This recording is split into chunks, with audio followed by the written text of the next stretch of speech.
વડોદરામાં હત્યાની વધુ એક ચકચારી ઘટનાએ શહેરની કાયદો અને વ્યવસ્થાની સ્થિતિ સામે પ્રશ્નો ઊભા કર્યા છે।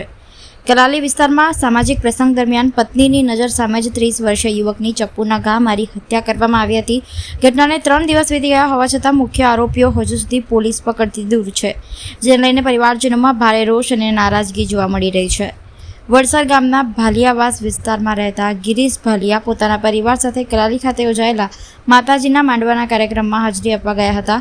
કાર્યક્રમ પૂર્ણ થયા બાદ જૂની અદાવતના કારણે દર્શન મારવાડી, કરણ મારવાડી અને તેમના સાગરીતોએ ગિરીશ ભાલિયા પર જીવલેણ હુમલો કર્યો હતો।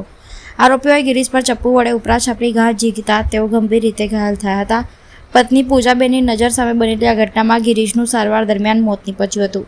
મૃતકના પરિવારજનોનો આક્ષેપ છે કે અગાઉ થયેલા વિવાદનો બદલો લેવા માટે પૂર્વ આયોજિત કાવતરાના ભાગરૂપે અત્યારે અંજામ આપવામાં આવ્યો છે।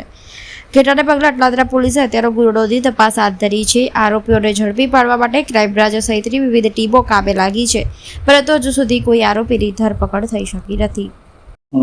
અટલાદરા પોલીસ સ્ટેશનમાં 3/6/2024 સવારે 7 વાગે જે ફરિયાદ નોંધવામાં આવી હતી અને તેમાં પીએનએસ સેક્શન 103(1), 115(2) અને 54 મુજબની ફરિયાદ લેવામાં આવેલી છે। તેમાં પૂજાબેન છે એ ફરિયાદી છે। આજે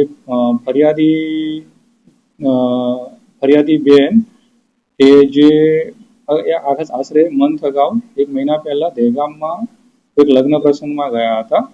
એ અને એના હસબન્ડ બંને ગયા હતા।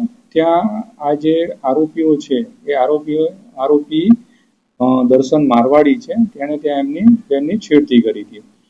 એ પછી આ લોકો વડોદરામાં આવી અને એમનો સમાજ ભેગો થયો હતો અને સમાજમાં આ જે આરોપી છે એની પાસે માફી મંગાવડાવી હતી। એટલે એનું મનદુખ રાખીને આજે 3/6/2024 જે લેટ નાઇટ છે, ત્યાં ગોકુળનગર અટલાદરા પાસે એક માતાજીનો માંડવો હતો।